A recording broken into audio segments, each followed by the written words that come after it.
সারা দিনটা দেখেন তো, রাতটা দেখেন না। যান যান যান, মাঝে মাঝে রাস্তায় গাজীপুর আর ঢাকা রোডে দাঁড়ায় থাকেন, তাইলে দেখবেন মানুষের মাথার গাম পায়ে কি করে পড়ে। ঘন্টার পর ঘন্টা দাঁড়ায় আছে, জাগারটা জাগায় দাঁড়ায় আছে, জ্যামে দাঁড়ায় আছে, রাত সারা রাত।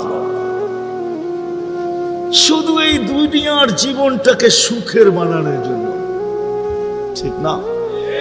সত্য তো? আখেরাত বাদেই দিলাম আজকা, এই দুনিয়ার জীবনটা সুখের হওয়ার জন্য, সুখী হওয়ার জন্য।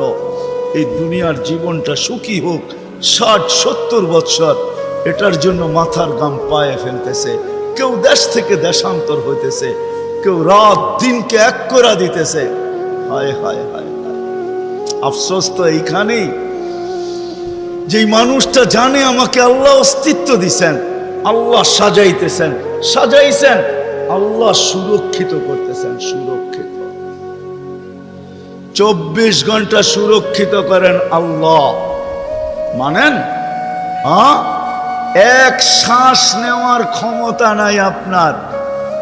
আনতুমুল ফুকারা, আল্লাহ বলে তুই মুখাপেক্ষী, এক শ্বাস নেওয়ার ক্ষমতা তোর নাই। আপনি ভাবছেন কন্ট্রোল রুম নাই? আমার হাতে শ্বাস নেওয়ার ছাড়া, যদি আপনার হাতে শ্বাস নেওয়ার ছাড়া হইতো, তাহলে 2020-এ কেন বলতো, আর মিডিয়ায় কেন আসতো যে আমার সমস্ত সম্পত্তি লেখা নাও, আমাকে একটু স্বাভাবিক শ্বাস নিতে দাও? নাই মিডিয়ায়, নাম বলবো না, মিডিয়ায় নাই। মিডিয়া উঠে দেখেন ভেন্টিলেটর কেন তৈরি হতো।